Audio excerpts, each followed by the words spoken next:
Hola, buenas tardes. ¿Cómo estás? Hola, buenas tardes, bien. ¿Cómo estamos? Todo bien, todo bien, todo bien. Hoy es un día bien importante.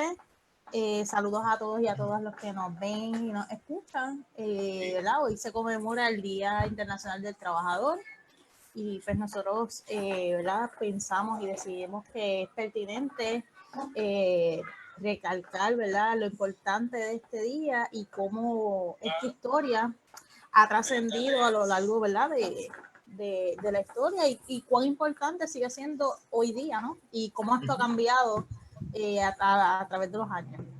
Así que nada, pues me presento nuevamente. Mi nombre es María Hernández, candidata a la legislatura municipal en Ponce. Mi compañero. Hola a todos y a todas. Mi nombre es Ángel Comas, soy candidato al Senado por el distrito de Ponce, por el Partido Independentista Puertorriqueño. Y hemos desarrollado este proyecto virtual para llevar distintos temas de interés. Y claro, el día de hoy no puede pasar por alto que, como bien dijo Marí, se conmemora el Día Internacional de los Trabajadores, el 1 de mayo, que se dio en el 1868. ¿Y cuál es la relevancia de hoy dentro de el confinamiento? ¿De cuántos días me dijiste ahorita? 40, digo, no sé, ya me se perdió la cuenta, pero creo que son 45 días, por ahí vamos, por ahí estamos. 45. Se sienten 40 y tantos. se sienten como 100, No, pero es importante, ¿verdad? De cómo este 1 de mayo, que es la primera vez en los años recientes que no nos tiramos a la calle a conmemorar y a celebrar las reivindicaciones de la clase trabajadora y cómo le hacemos también frente a todos estos derechos que se nos han venido quitando por las últimas décadas. Pero esto ha sido una afrenta del capital desde que el sistema es sistema. Así que de eso vamos a estar hablando un poquito hoy.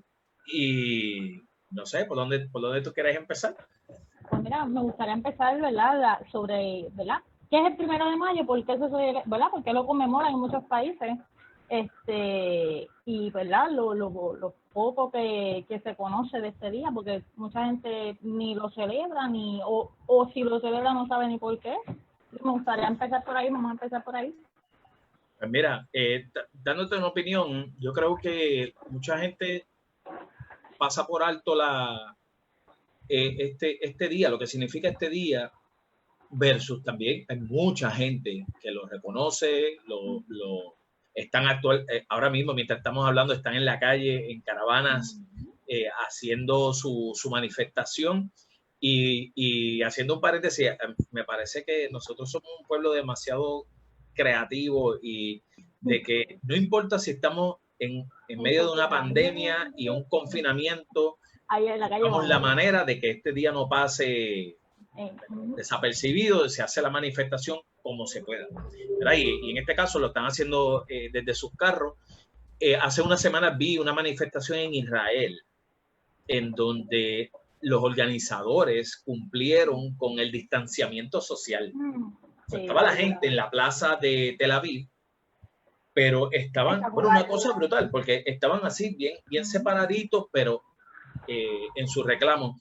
Y yo creo que eso es una enseñanza de que no importa la penuria a la que estemos sometidos, ¿no? Ya sea por cosas naturales, como el COVID, o cosas hechas por el ser humano, hay maneras de uno levantar la voz claro, y hasta la injusticia, ¿no? Yo entiendo, yo soy las personas que ante la injusticia bien difícil que me quede callada y yo creo que en estos momentos que estamos viviendo, ¿no? Como país, están sucediendo tantas y tantas cosas que uno dice contra, pero van a seguir esos golpes tras golpe, golpe tras golpe. Yo creo que tenemos siempre la oportunidad si tenemos y si se nos presenta la oportunidad de manifestarnos, excelente. Y ahora mismo, pues como dijiste, hay muchos manifestándose, ¿verdad? De la manera en que se puede por el momento, pero lo están haciendo y eso siempre es bien importante.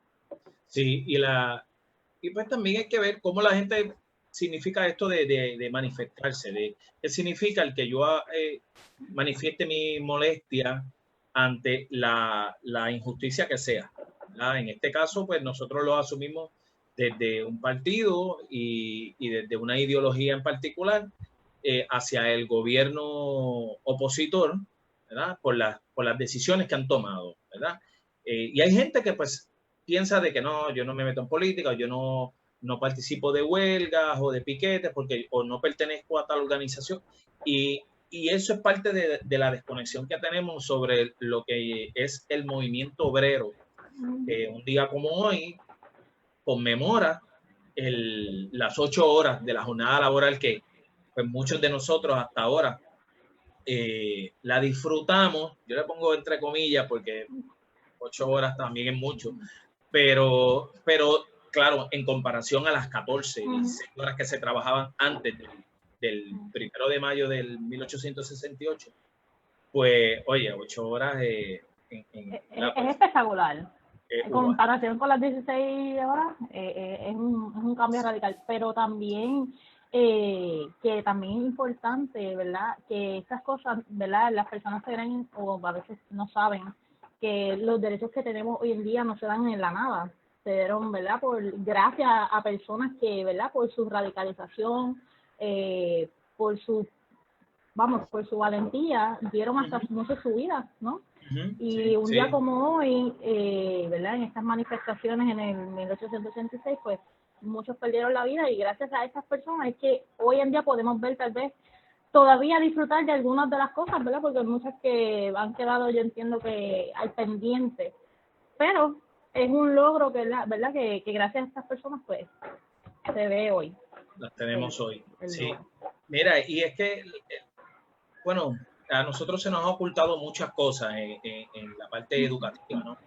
Que no conocemos que muchas de las cosas que nosotros disfrutamos hoy, que son mucho menos de las que nuestros padres disfrutaron, fueron, como tú dices, cuando gente se tiró a la calle, dio su vida, sudor, sangre, enfrentaron no un día, no 2 horas, 5 horas, días, semanas, meses, bajo una convicción de que esta injusticia no puede continuar, ¿verdad? Y entonces se unieron y lucharon contra ese poder, fuera un patrono, fuera un gobierno, fuera, ¿verdad? La institución que fuera, y fueron hasta las últimas consecuencias y lograron reconocerle el derecho que estaban reclamando en ese entonces. No, y también es bien importante como señalar que dentro de estas luchas también se destacó mucho la mujer en su momento, claro, ¿no? Por lo menos de lo que sé, 2 de las grandes luchas, una fue en Nueva York y una fue en Massachusetts, donde, ¿verdad? En Nueva York, debo buscar el número, el año, en el 1909, esa manifestación fue de las más grandes que hubo, ¿verdad? Que hubo, ¿verdad? Presencia de la mujer y fue liderada por mujeres jóvenes, así que, ¿verdad? Es algo bien importante que es algo que no he visto que se hable mucho, ¿verdad? De cómo la mujer ha sido, ¿verdad? Fundamental en lo que es el sindicalismo, el derecho a la mujer al trabajo, el derecho a la mujer a tener una igualdad, ¿no? En el trato, y todavía se ve, ¿verdad? Que la mujer no la remuneran como, ¿verdad? En igualdad de condiciones que el hombre.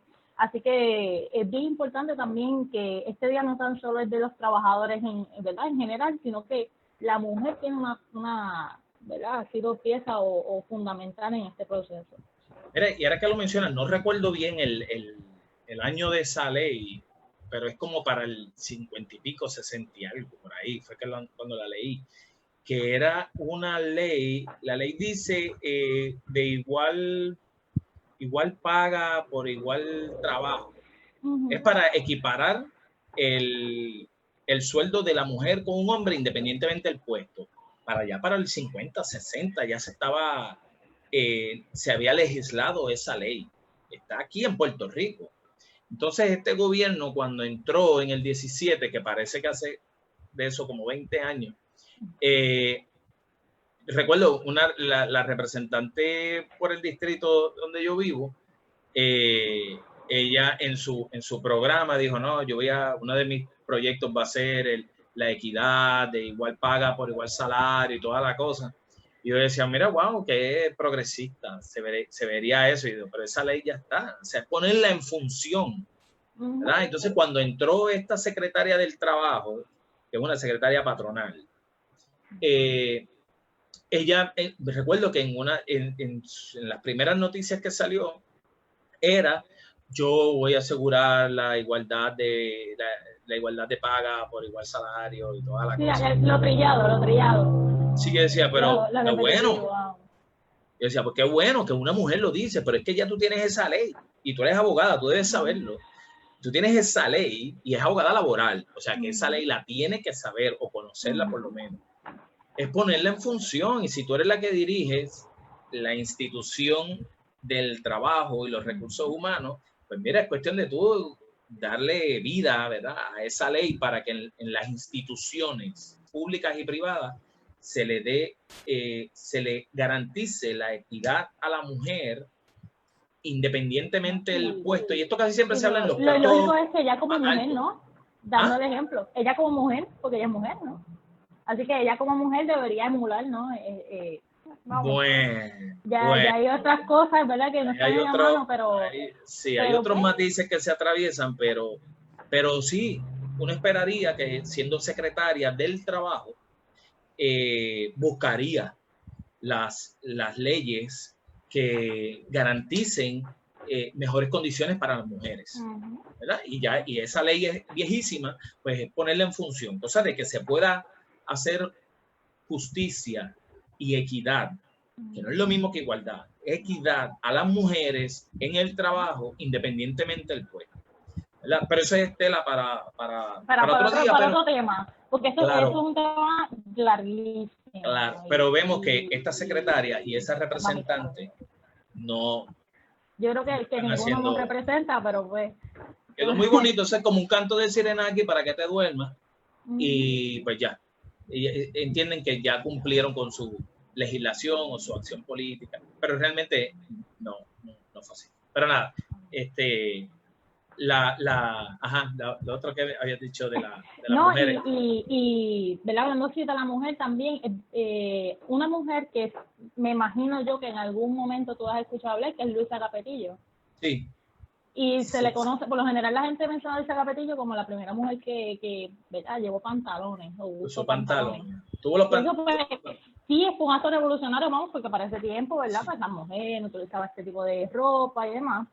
Pero también hubo muchas otras obras que ella realizó y que no, ¿verdad? Es bien poco lo que se habla. Y ella fue básicamente de las pioneras, diría yo. Pioneras, claro. Del y es un personaje que yo nunca la había conocido hasta cuando hice mi tesis, que en la literatura, pues entonces doy con ella, ¿verdad? Y bueno, mucha gente conoce que yo estaba en el Partido del Pueblo Trabajador, allí que se hablaba del sindicalismo y ahí fue donde yo me adentré más en lo que es la dinámica del movimiento obrero y todo eso. Ahí fue que yo escuchaba de Luisa Capetillo y decía, wow, yo nunca había escuchado de esta mujer, y la valentía de romper con los esquemas por ponerse un pantalón. No, y hasta tuvo que exiliarse, o sea, tuvo que irse del país porque fue perseguida. Bueno, claro, como cualquier persona que vaya en contra del sistema, pues va a sufrir las consecuencias. No, y que la lucha siempre hay un rostro de mujer presente. Eso tiene que quedarnos claro y grabárnoslo bien en la mente, porque en todas las luchas sociales, de educación, del trabajo y demás, siempre hay presencia de la mujer, siempre hay una mujer que se destaca, o mujeres que se destacan, pero no se exponen o no sé, ¿verdad? No sé por qué. Bueno, y por algo también se conmemora el 8 de marzo, el Día Internacional de la Mujer Trabajadora. ¿Verdad? Las mujeres murieron quemadas en la fábrica de textiles de Triangle Shirtwaist en Nueva York. Ellas estaban reclamando mejores condiciones, pero eran emigrantes, eran mujeres y explotadas pues, en unas condiciones laborales pésimas. Terrible.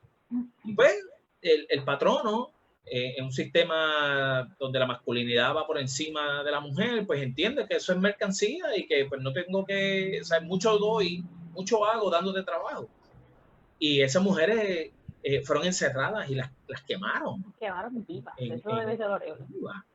¿Verdad? Entonces, ante esa atrocidad y las manifestaciones que vinieron posteriores a ese evento, ¿verdad? Llegaron a reclamar pues, establecer el día 8 de marzo como el Día Internacional de la Mujer Trabajadora, en conmemoración a ese vil asesinato de 147 mujeres, si no me equivoco, y lo que representa entonces la mujer dentro del área laboral, el área del trabajo. Mira, y hablando así un poquito, ¿cómo tú crees, verdad?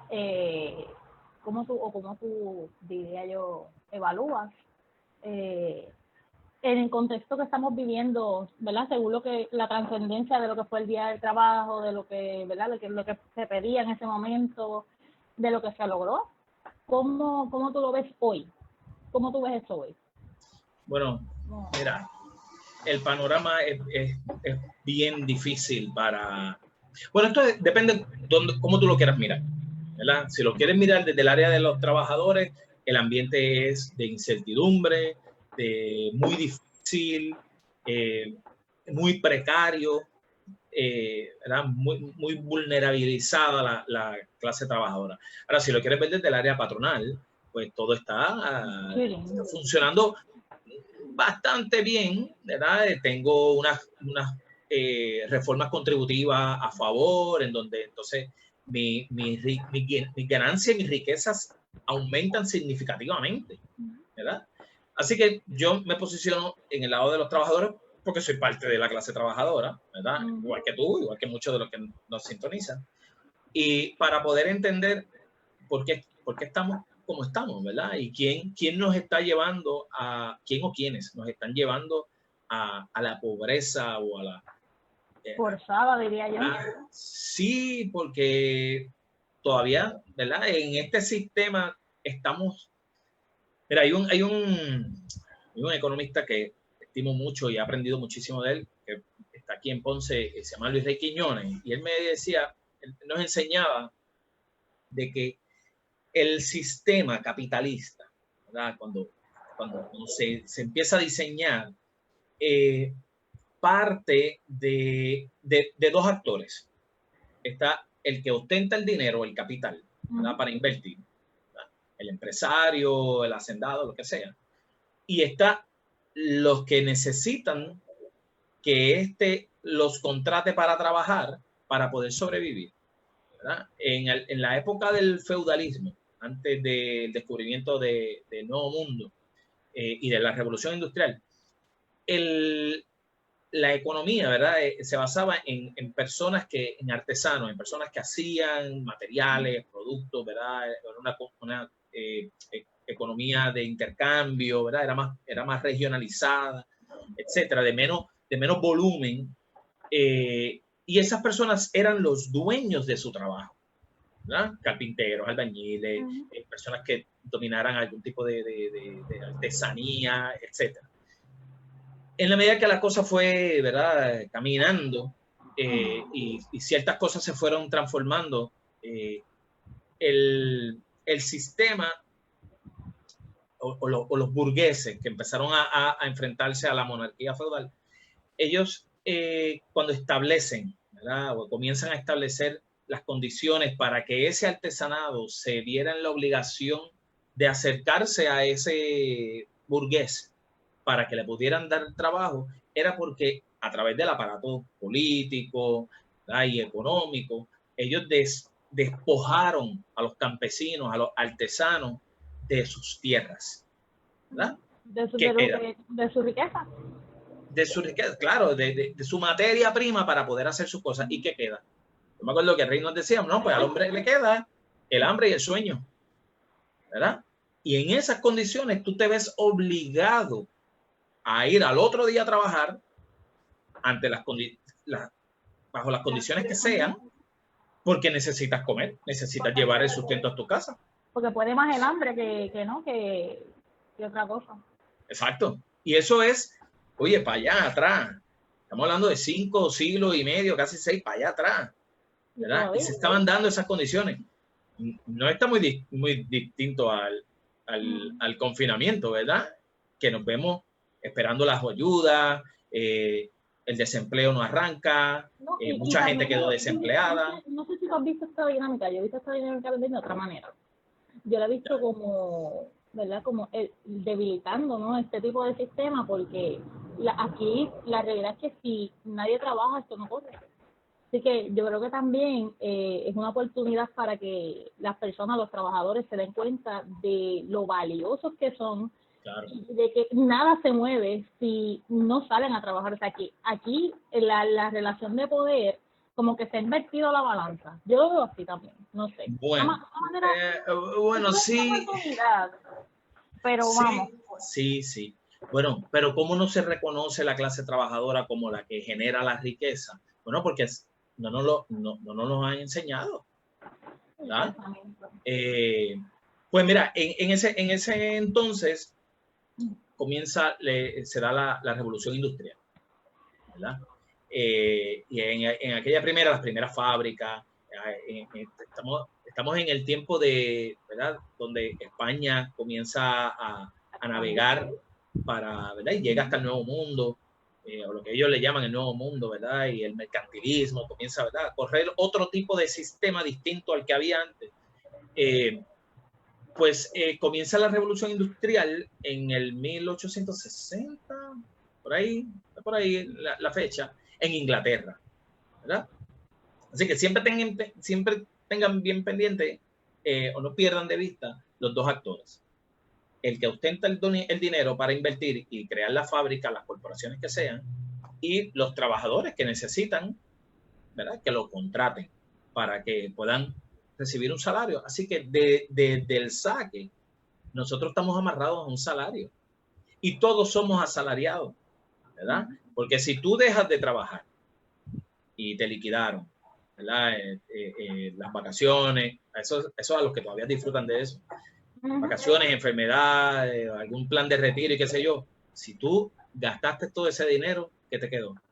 El hambre y el sueño. Tienes que buscarte otro trabajo. Así que todos somos asalariados, así tú te ganes $100,000 al año. ¿Ves? Pero eso son concepciones que no tenemos en nuestra cabeza porque pensamos que, y yo recuerdo que en la tesis una de las entrevistadas me dijo, mira, una de las cosas que ha lacerado profundamente el movimiento obrero es el profesionalismo. Yo me quedé como que profesionalismo, más o menos entendía por dónde ella iba. Y ella me dice, pues, ¿cómo históricamente nos hemos ido formando o especializando en distintas áreas que comenzamos a desconectarnos de a dividirnos? Sí. Se podría decir así.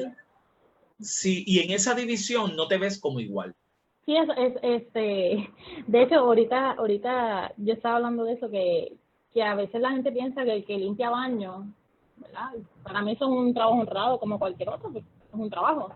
El que limpia baños no es el mismo que salvavidas, pero la realidad es que ambos son importantes, tienen una función importante independientemente de cuál sea, ¿no?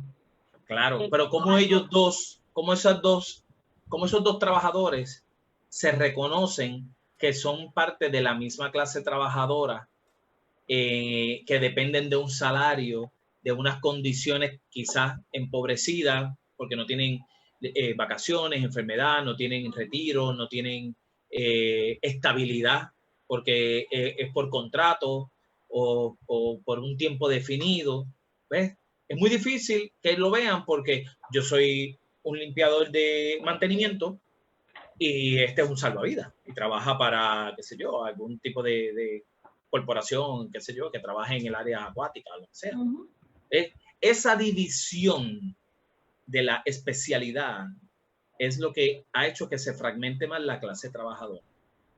¿Ves? Entonces, cuando hablamos de un 1 de mayo, en donde se convoca a toda una clase trabajadora porque las medidas de la Junta, las medidas de austeridad nos están empobreciendo, como que no caemos, no hacemos el clic de que, espérate, el maestro sufre igual que el de Lautier, que igual que el del hospital, que igual que el joven que estudia en la UPI o en la universidad privada.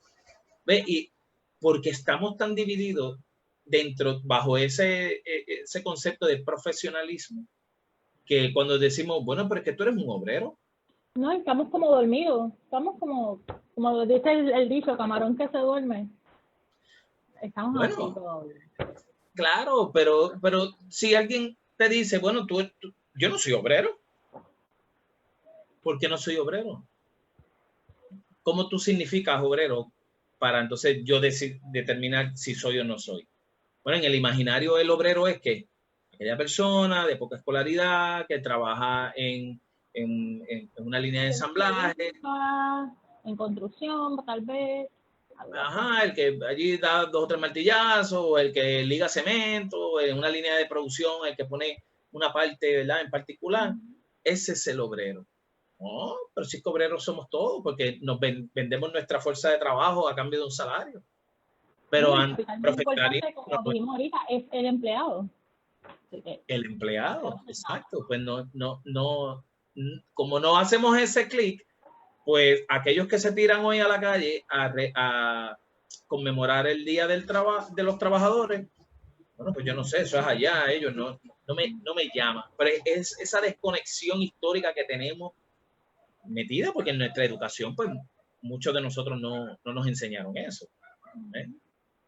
Así que se hace difícil, pero yo creo que las condiciones actuales ya ha tocado a todos los sectores, que la gente ya está empezando como que a decir, oye, espérate, hay cosas que no me estaban cuadrando, que no me cuadran, que hace unos 5 o 10 años atrás, ¿verdad? Y por ahí. Pero hay otro elemento que ha sido demonizado gravemente, y es el sindicato o la unión, ¿verdad? Y en ese sentido, pues, se hace difícil el poder de convocatoria, porque, pues, por ejemplo, bueno, históricamente, cuando hay huelgas convocadas por algunos sindicatos o algunas uniones, pues en los conflictos que se dan entre el Estado, el aparato represivo del Estado, la policía, versus los manifestantes, pues entra otro actor en juego, y muchas veces lo que hace es desestabilizar la manifestación, lo que le llaman las turbas. Y esas turbas, que pueden venir de diferentes, ¿verdad?, lugares, lo que hacen es que se meten en las manifestaciones, agitan, ¿verdad?, en la efervescencia de estar allí reclamando. En el pico de la manifestación, cuando las cosas están a punto de caramelo, como dicen. Exacto, pues entonces provocan que el aparato represivo del Estado entre ¿verdad?, a reprimir a los manifestantes. Y ¿verdad?, y las corporaciones y el Estado utilizan los medios de comunicación, que por lo general acomodan su tiro, ¿verdad?, de forma que quien está en su casa viéndolo escandalizado porque se salió la cosa de control, pues lo ve desde el punto de vista del Estado. Mira, ver los manifestantes que tiraron una piedra o rompieron X o Y cosas. No, y de hecho, poniéndole un poquito en contexto con el suceso, ¿verdad?, del 1 de mayo. El 1 de mayo, ¿verdad?, según lo que data la historia y lo que dice, fue un suceso de 4 días. Ajá. Entonces, al principio, ¿verdad?, pues fueron unas manifestaciones bien fuertes, ¿no? Sí. Y en su momento, la policía, ¿verdad?, reprimió con agresión y violencia a los manifestantes, como, ¿verdad? Usted juzga si hoy eso pasó o no, pero no vamos a entrar en esas aguas. Pero entonces, ¿verdad?, el último día, o los últimos días, ellos tiran una bomba. Entonces, ahí es dependiendo de cómo tú lo veas, con el pincel que lo mires, tú puedes decir, pues ellos se lo buscaron porque le entraron a macanazos a esa gente que estaban, pacíficamente, pues protestando por unos derechos. Ahora, si lo quieres ver del otro lado, dirás, pues son unos terroristas. ¿Ves? Y yo creo que eso siempre es lo que pasa en este tipo de manifestaciones que ¿verdad?, siempre terminan con palos y macanazos y sí. Bueno, porque también está que la historia la escribe por lo general, la escribe desde los vencedores, ¿verdad? Y lo dicen desde su punto de vista. Cuando yo hice mi tesis, tuve que buscar y discriminar bien la literatura que no fuera o que no compartiera el discurso hegemónico de que las manifestaciones son malas, que las uniones son peligrosas para la sociedad y toda esa cosa. Y buscar información desde los historiadores, desde los trabajadores, de cuáles eran las condiciones, por qué es que ellos reclamaban, por qué se lanzaban a la calle, cuáles eran los derechos que reclamaban, etcétera, para entonces uno entender bien la dinámica que te dije al principio de los que gobiernan y los gobernados, ¿verdad? Y cómo tocan constantemente. Y eso lo decía Marx, que la historia de la humanidad es una lucha de clase. Si no lo analizamos desde ahí, naturalizamos la cosa. Decimos que, bueno, es que las cosas son así, ¿verdad? Es que ahora los trabajos, no hay permanencia en los trabajos. Ajá, pero ¿por qué no hay permanencia? Si hace unos 30, 40 años atrás sí había permanencia. Entonces, cuando empiezas a buscar, ahí tú te das cuenta de que hay una mano ahí que se mete porque quiere obtener mayores ganancias, ¿verdad? Quiere que el ser humano, ¿verdad? El trabajador todavía se mantenga dependiente de ese salario que yo te doy para yo seguir generando la plusvalía, ¿verdad? La ganancia de eso. Empobreciendo cada vez más al empleado y al pueblo, porque si no trabajas, literalmente a veces ni uno ni come. Entonces, claro, eso lo estamos viendo, vamos, lo estamos viendo ahora, ¿no? En este claro, encierro. Claro, claro. Pero mira, te quiero compartir aquí algo antes de que se me olvide, porque esta parte, vamos a ver cómo es la cosa. Vamos a ver si lo ves aquí. Mira, en esto, a ver si lo ves ahí. Mira, el 1 de mayo de 1868 se dio más o menos por aquí, ¿verdad? La primera revolución industrial. Ha habido 4 revoluciones industriales, ¿verdad? Hasta el momento. ¿Y por qué yo tengo que enterarme de esto un 1 de mayo y toda la cosa? Bueno, porque dentro de todas esas revoluciones está la clase trabajadora metida y se va trastocando las condiciones laborales nuestras. ¿Ves? En la primera, pues estamos hablando, sí, de los obreros que pasaron de ser artesanos, las primeras fábricas, que trabajaban la máquina de vapor, cuando se crearon se construyeron los ferrocarriles, etcétera. Se usaba el carbón, otras cosas. Fue la primera revolución, ¿verdad? Porque cambió el sistema económico, ¿verdad? Y el sistema político, ¿verdad? Que siempre va a la par. La segunda revolución industrial es cuando comienza, no es que la sustituye, es que la va mejorando. Ahí es donde se desarrollan las líneas de ensamblaje y lo que se llama la división del trabajo, ¿verdad? Si tú entras a una manufacturera, por lo general estos son los ejemplos de una manufacturera, pero en el área de servicio es más o menos igual. Tú vas a ver en el área de producción, tú vas a ver una cantidad de trabajadores en una línea, ¿verdad? Trabajando el producto que sea, ¿verdad? Y este trabajador está haciendo una parte, el que le sigue está haciendo otra parte. Esa es la línea de ensamblaje, ¿verdad? Eso fue lo que revolucionó la manera de hacer el trabajo distinto a la primera revolución industrial. En la segunda revolución industrial ahí es que entra la electricidad, el petróleo, las líneas de ensamblaje, la escuela de relaciones humanas que viene a ser lo que es el departamento de recursos humanos. Y eso se da porque las condiciones laborales de la primera revolución industrial eran terribles. 16 horas, no había...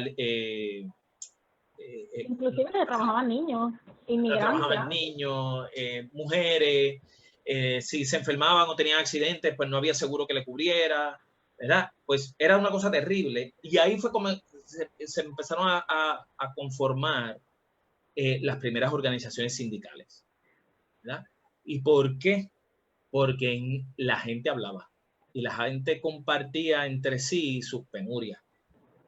Y como se veían como iguales, porque estamos trabajando aquí y mira las condiciones que nos tienen y no es justo que trabajemos tanto para esta miseria, etcétera, ¿verdad? Y acá en Puerto Rico estamos hablando de los jornaleros, estamos hablando de los esclavos, ¿verdad?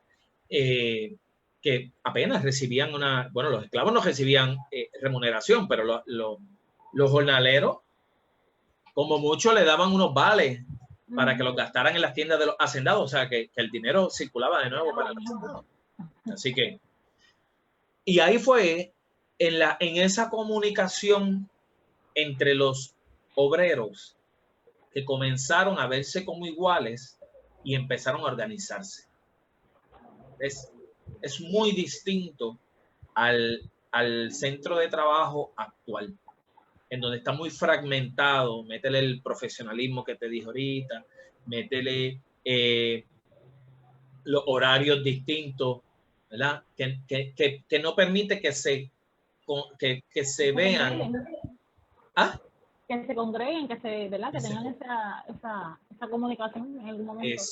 Exactamente, ¿verdad? Pues eso es una manera de desarticular al sindicato o a la unión, ¿verdad? Pasaron otras cosas dentro de la primera revolución industrial que fue ahí, los empresarios y los gobernantes reconocían la fuerza que tenía la unión, ¿verdad? Porque imagínate tú tener toda esa gente frente a tu fábrica en piquete, reclamando una jornada de 8 horas o dame mejores condiciones, ya sea, cuando te estoy hablando de condiciones, esa gente no tenía aire acondicionado en el taller. Trabajan sin parar, sin descanso, sin el break, sin los 15 minutos de break que a veces dan en algunos trabajos todavía. Para nada. Eso es ponte ahí a producir y si te caes en 1000 cantos, bueno, pues te caíste. Voy a exprimir. Digo, hay unas empresas hoy en el 2020 que todavía tienen esas condiciones. Mira para allá, para Alaska, y hay una por ahí, hay una cibernética. En esta última semana se saltó de millones y millones y millones por el confinamiento. Sus condiciones laborales son pésimas, ¿verdad? Claro, está muy automatizada, o sea, tiene muchos robots trabajando, pero donde trabaja la gente, hay unos cuentos que tú te quedas como que el 21, todavía, sí, todavía. Así que pasamos a la segunda y aquí comienza a garantizar los distintos beneficios. Se crea le llaman el proyecto de la felicidad, porque ahí entonces yo te doy una serie de cosas, licencia, beneficios, planes médicos, etcétera, para que tú te contentes y te sientas bien y te sientas motivado para venir a trabajar. ¿Ves? Esos son los estudios Hawthorne, ¿no?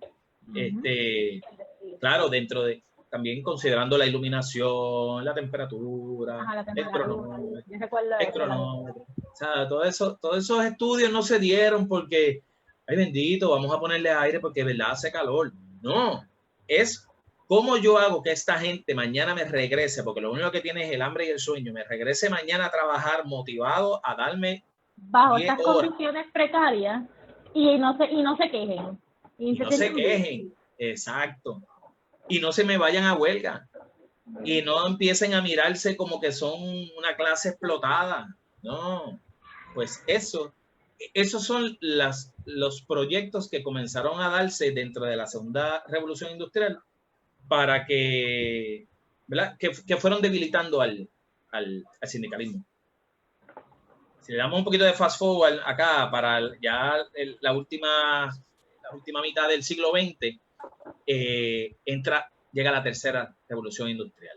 Y ahí es donde vemos la producción automatizada, la entrada de maquinaria más sofisticada, en donde entra más adelante la computadora, entran, ¿verdad? Están los avances tecnológicos, que de primera tú puedes decir, mano, pues esos inventos están súper chéveres.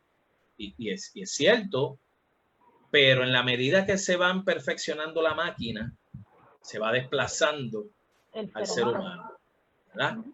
So que si en la primera revolución industrial, yo para hacer una botella, yo necesitaba 6, 10 personas en una línea de ensamblaje. En la medida que yo voy perfeccionando esa máquina que me hace la botella, pues de esos 10, ya para la tercera revolución, 1969 por ahí, quizás me queda 1 o 2, porque la máquina ya más o menos, ¿verdad? Se ha perfeccionado tanto que lo hace ella. O quizás ya ese módulo, pues lo hace sin la ayuda de una persona. No, y Sí, esto lo podemos ver en algunos comercios, ¿no? Que está esta caja registradora que tú mismo te cobras. No necesitas un cajero claro. que te cobre, o que un bagel, porque de verdad hay lugares que ya no, los bagels, eso no, ya no existe. Así que tú mismo te cobras, pagas y empacas tu compra. O sea, ahí te estás ahorrando ¿cuántos empleados? 2. Un montón. Por dar un ejemplo, ¿verdad? Reciente, porque hay muchos más. Y la ganancia se mantiene o aumenta, porque el ritmo que yo saco a la gente a pagar es más rápido que si está haciendo la fila. Y nosotros, en una vida tan ajetreada, decimos, me voy por el scan and go, espérate, o yo lo pago por mí mismo. Es más conveniente para mí, porque así llego a casa o hago otras cosas, ¿verdad? Pero desde el punto de vista de los trabajadores es terrible, porque yo voy desplazando a esos empleados del área laboral. Entonces, ponle que es una persona joven, quizás todavía tiene tiempo y estamina para estudiar o estar en ese trabajo mientras estudia, en lo que consigue, ¿verdad? Esa profesionalizarse. Pero véngase estas personas mayores, o personas, mira, ponle de mi edad, que ya uno va entrando en los 44 años. Pero en la medida que tú vas aumentando tu edad, no eres muy atractivo para las empresas. Entonces, ¿verdad? Se te hace más difícil, ¿verdad? Así que una vez quedas desplazado, es bien cuesta arriba el tú volverte a emplear. Y por eso es que mucha gente se va de Puerto Rico. Porque aquí, en la que tú pierdas un trabajo, es bien cuesta arriba tú volver a conseguir otro. Porque las oportunidades son escasas. Yo te puedo hablar de mi generación, de mi experiencia. Yo estudié, tengo mi maestría, ¿verdad? Por las condiciones del COVID y demás no pude revalidar, pero bien cuesta arriba. Personas como yo, hay muchísimas más que tienen estudios, que tienen su doctorado, su postdoctorado muchas veces, y no le dan la oportunidad porque están sobrecualificados.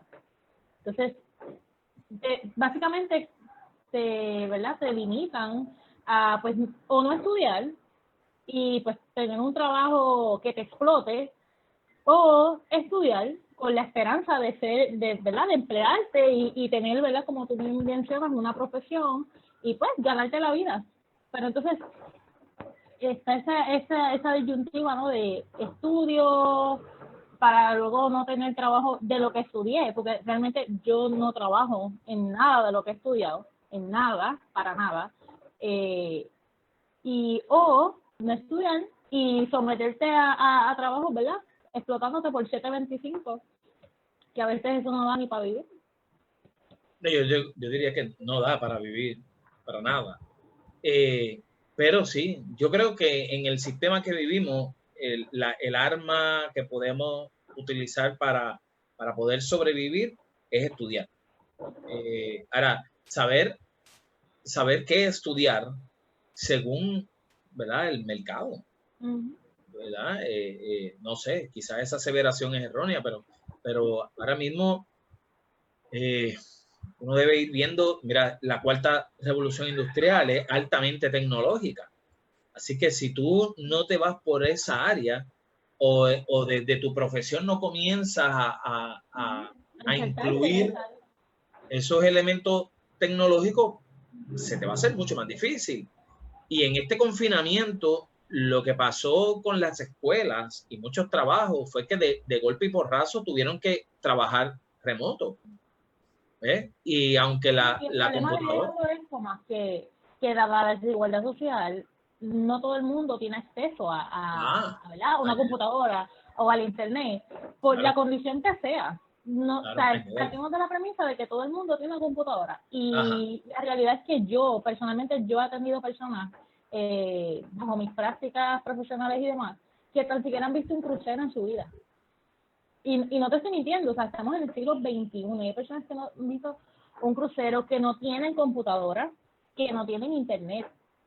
¿Ves? Entonces, ¿cómo, verdad? Es un asunto de que la balanza está mal posicionada, diría yo, porque sí nos podemos mover a la cuarta revolución que mencionas, pero entonces, ¿cómo vas a preparar a la gente para que se mueva a eso? Porque entonces estás rezagando a los que no pueden, pues entonces se quedaron atrás. Que hay un asunto, ¿verdad? Un poquito... Es que así es el sistema. El sistema capitalista no es un sistema benévolo. El sistema capitalista es el sistema donde sobrevive el que puede mientras pueda, y el que tenga recursos y el que quedó rezagado, pues mira, está a su suerte. El sistema capitalista no va a ir a rescatar al que está en precario, quizás con algún estímulo de 1.200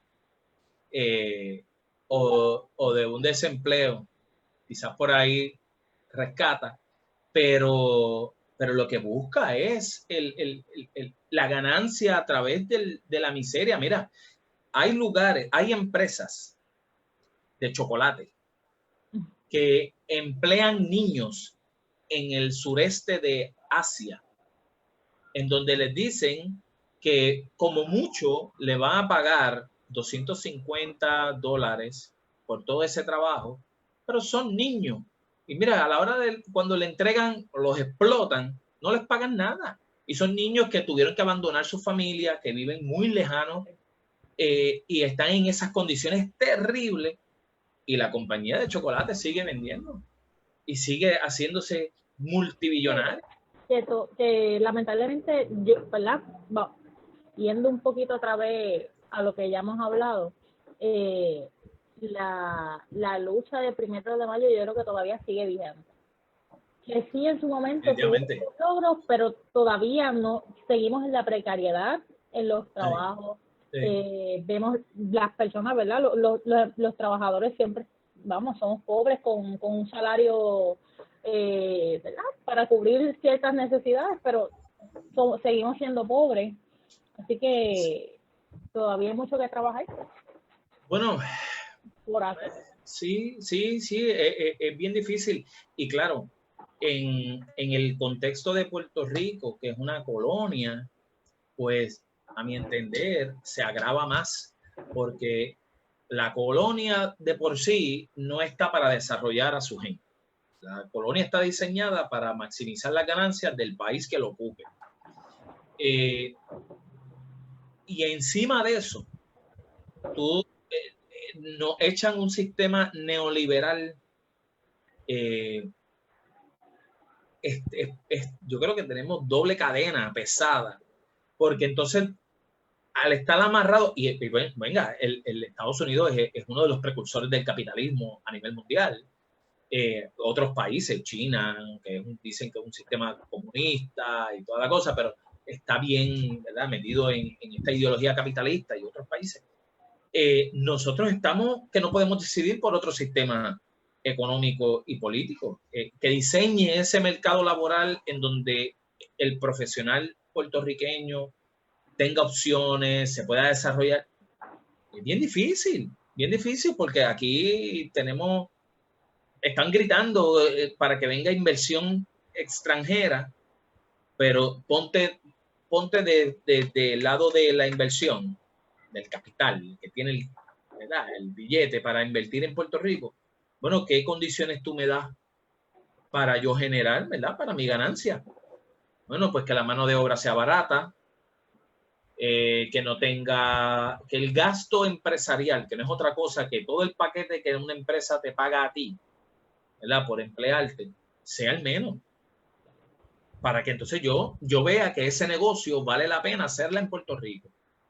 Pues entonces viene una compañía de cualquier lugar, se establece en Puerto Rico, la gente ve que el edificio está lindo y bien moderno y que chévere, están creando empleo, pero cuando tú vienes y pasas esa primera cortina, es a 7.25, es part-time, no tiene beneficio.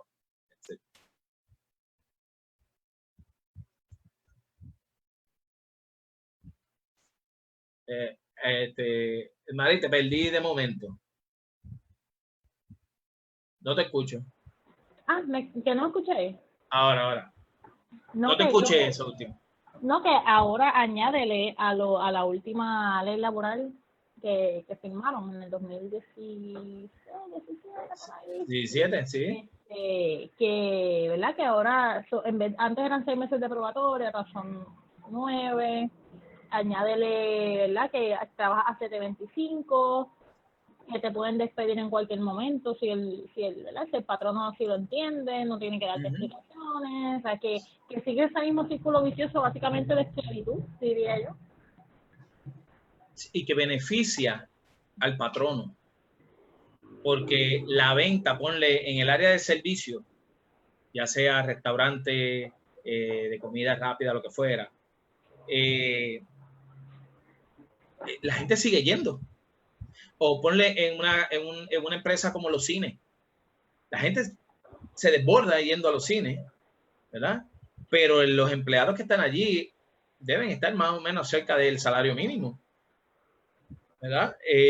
Habría que ver cuáles son las condiciones en cuanto a licencia de enfermedad, de vacaciones, planes médicos, permanencia. Habría que ver para determinar si realmente esos son empleos que permiten que la clase trabajadora pueda, lo que le llaman la movilidad social, que pueda desarrollarse, que pueda tener una vida digna, que tenga acceso a su disfrute, ¿no? ¿Verdad? Pero es altamente cuestionable. Y eso pasa con estas fábricas que vienen y que siguen buscando y apostando por que vengan. Y lo que se está haciendo es una recolonización de la clase trabajadora puertorriqueña, porque las condiciones que nos ponen a través de la Junta, a través de todas esas leyes, Ley 7, ¿te acuerdas de la Ley 7 en el 2009 que votaron a medio mundo? Sí, me acuerdo porque mi papá fue uno de los desplazados. Sí, la Ley 45, que no permite que los empleados públicos se vayan a huelga, a los maestros. Por eso certificaron a una forma como de callar, de reprimir, vamos, esa luz, una forma de reprimir a los trabajadores para que trabajas con lo que hay, y eso es lo que hay, y si te quejas, pues te vas. Que esa es una manera, vamos, de someter, casi obligatoriamente, porque vamos, si no trabajamos no comemos, básicamente. Claro. Y mira, y cuando tú lees la historia del movimiento obrero, tú dices, no ha cambiado mucho. La dinámica del que muchas huelgas se hayan librado y se hayan alcanzado muchos derechos, no significa que quedaron escritos en piedra, porque el capital viene con todo para quitárnoslo, ¿verdad? Y lo estamos viviendo hoy día, donde nos quitan pues los derechos, ¿verdad? Las condiciones de nuestros padres que pudieron tener su casa, sus cosas, levantar una familia, a nosotros, a mi generación y a tu generación, se nos hace bien difícil, porque las condiciones, el mercado laboral es otro. Y en la medida que estas revoluciones industriales sigan apostando a la tecnología, pues uno dice, ¿dónde vamos a quedar? ¿Verdad? Porque si se sustituye tanto. Yo recuerdo, mira, cuando Fortuño, cuando él estaba justificando la Ley 7, él decía, oye, que de primera, tú decías, claro, oye, ¿por qué tiene tanta gente? Oye, si yo tengo, qué sé yo, 6 personas en el área de servicios, ¿verdad? Secretarial o, ¿verdad? De administrativo, y yo compro este software que que hace el trabajo equivalente a 4 de ellas. Y ponle que ese departamento sean 6. ¿Por qué no lo voy a hacer si nos tenemos que mover a la vanguardia, a la tecnología, esto es lo moderno y toda la cosa? Ese discurso, tú dices, ¿verdad? Aparte de que la gente tiene mucha apatía con el gobierno y dice, ay, sí, allá hay 6 personas, ¿por qué tienen tanta gente? Mejor que sean 2. Pues ahí tú ves cómo la tecnología sustituye a empleados, ¿verdad? Y quedan desplazados. Eso desarticula a las uniones, porque entonces la unión se nutre de la gente que está en un mismo sitio, ¿verdad? Y eso es lo que han venido debilitando gravemente y por muchas otras cosas, que hoy día el sindicalismo está bien débil o en el mejor de los casos está librando unas luchas titánicas como lo está haciendo Lautier, como lo está haciendo Educamos, como lo está haciendo la Federación de Maestros y otro la coordinadora sindical y otras, que están ahí dándole duro y educando a la gente de qué es lo que está pasando y cuáles son los peligros que se avecinan como clase trabajadora.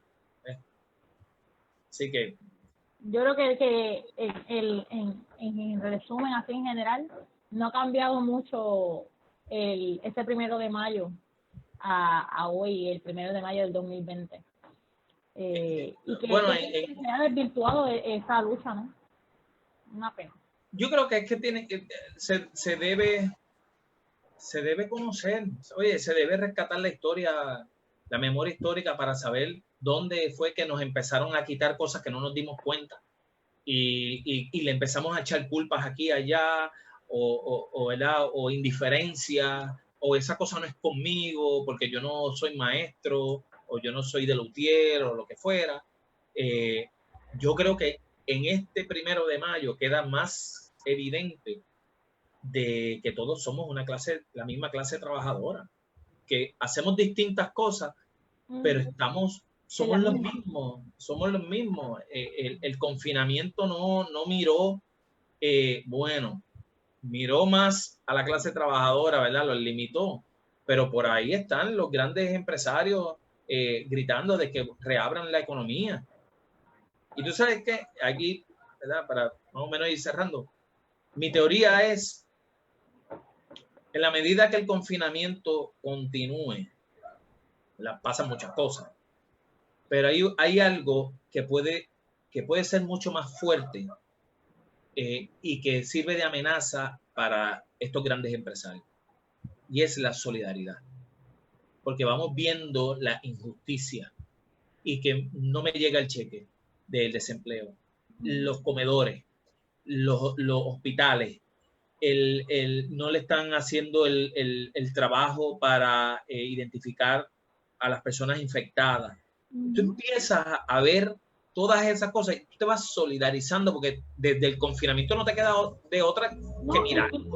Y sabes que hablando así con lo que dijiste ahorita, que siempre la persona va a tener el hambre y el sueño, yo creo que por esa misma línea, como ha habido hambre, como hay gente que está pasando hambre, eso ha despertado su conciencia y ha dicho, espérate, mira, deja ver esto que está pasando, ¿por qué está pasando esto? Ahí empieza el cuestionamiento. Claro, yo creo que parte de ese apuro de abrir la economía, como dicen, claro. que hay sí, la economía es importante, pero vamos, eso es otro tema. Sí. Es como volver a la normalidad de la que vivíamos para que la gente esté tranquila y pueda entonces volver a retomar esa vida que nos tenía todo el tiempo en un círculo vicioso que no nos estábamos dando cuenta que, claro. ¿verdad? que las cosas están mal. Yo creo que ellos ven que ahí está la cosa en punto de ebullición y necesitan bajar esa presión. Y qué mejor que vamos a abrir poco a poco, pero vamos a abrir para que la gente vuelva a ocuparse, ya sea en sus trabajos, ya sea en un centro comercial, se vaya a despejar, a lo que le llaman al consumir. Y mientras nos llevaban al consumismo, pues nos tenían enajenados de las cosas que pasaban, ¿verdad? Mientras, ¿verdad? De lo contrario, estamos metidos en nuestras casas viendo nuestras condiciones precarias. Ahí. crudamente, ¿verdad? Y eso hay que detenerlo porque ese puede ser el motor para una revolución. Para una buena revolución, exactamente. Que ahí es a donde yo espero que lleguemos, Señor, algún día. Yo espero que se dé, aún abran los comercios y todo, ¿verdad? Porque... No, claro, cuando sea, pero que se dé. La evidencia, oye, hemos pasado 4 cantazos como nunca. En estos 4 años, para mí han sido 40. Y este gobierno no ha podido siquiera cometer el error de hacer las cosas bien. Para uno decir, se la doy. Dentro de... no es el partido que yo, ¿verdad?, milito, ni creo en su ideología, ni nada de eso, pero en esta situación bregó. No, esta gente se ha encargado de hacernos saber que no están a favor de la clase trabajadora, puramente patronales. Y pues entonces nos toca a nosotros decidir qué vamos a hacer. Así que yo creo que este 1 de mayo, debemos reflexionar sobre qué fue lo que pasó, cómo eso se asemeja casi idéntico a, ¿verdad?, lo que pasó en Chicago, la huelga por las 8 horas que hoy disfrutamos y que en otros lugares del mundo ya se está hablando de reducir las 6 o hasta 4 horas. ¿Por qué? ¿Verdad? El valor de lo colectivo y de presionar y de levantar la voz en conjunto para mejorar nuestras condiciones de vida, es lo que decía Marx, es la lucha de clase. Si no lo vemos así, creemos que pues, esto es algo nacido de los árboles y hay que darle gracias a la divinidad por esto. Pero sí, ciertamente tienes mucha razón y yo creo que, como hablamos en el primer video con la doctora, que yo creo que estas crisis nos sirvan de reflexión, para reflexionar, para movernos a un cambio que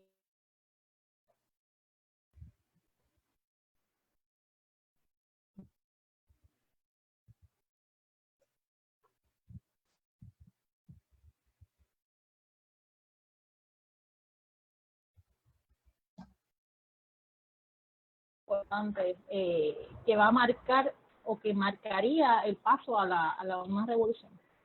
Claro. Yo creo que en esa línea es que debemos ir. Sí. Bueno, pues yo creo que por ahí podemos cerrarlo, ¿verdad? Sí, yo creo que ya la gente tiene que estar cansada de estar escuchando. Ahora hay un cacerolazo, así que bueno, uno va a hacerlo. El cacerolazo. Hacerlo sonar y...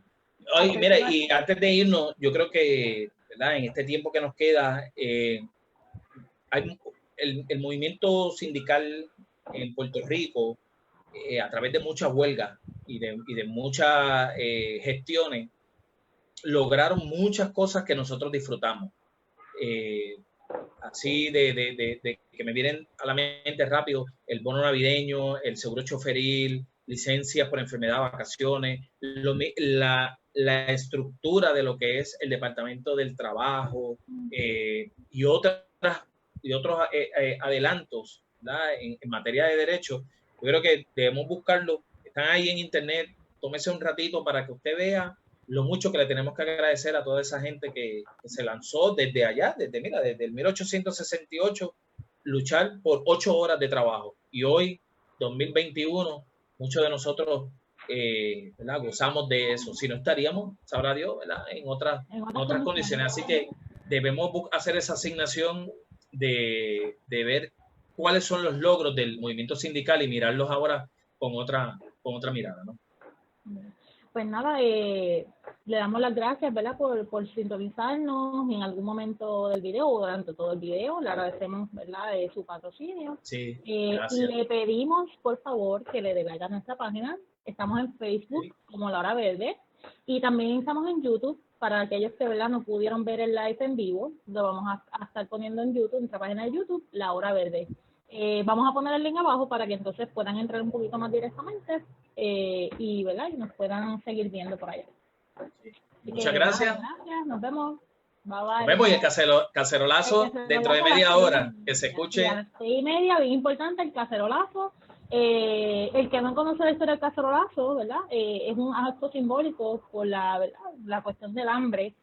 Cuando uno ya está vacía, suena, ¿no? Pues entonces, aludiendo a lo que nos está sucediendo en el país, ¿no? Que hay gente que está pasando hambre, literalmente. Sí. Pues como estamos dentro de este confinamiento, pues muchas organizaciones han convocado a este cacerolazo, ¿verdad? Como un acto simbólico para repudiar todas las acciones que ha tomado este nefasto gobierno. Así que a las 6:30 el cacerolazo. Así es. Así es. Pues nada, hasta la próxima y nada, seguimos en resistencia. Sí, gracias, nos vemos. Nos vemos.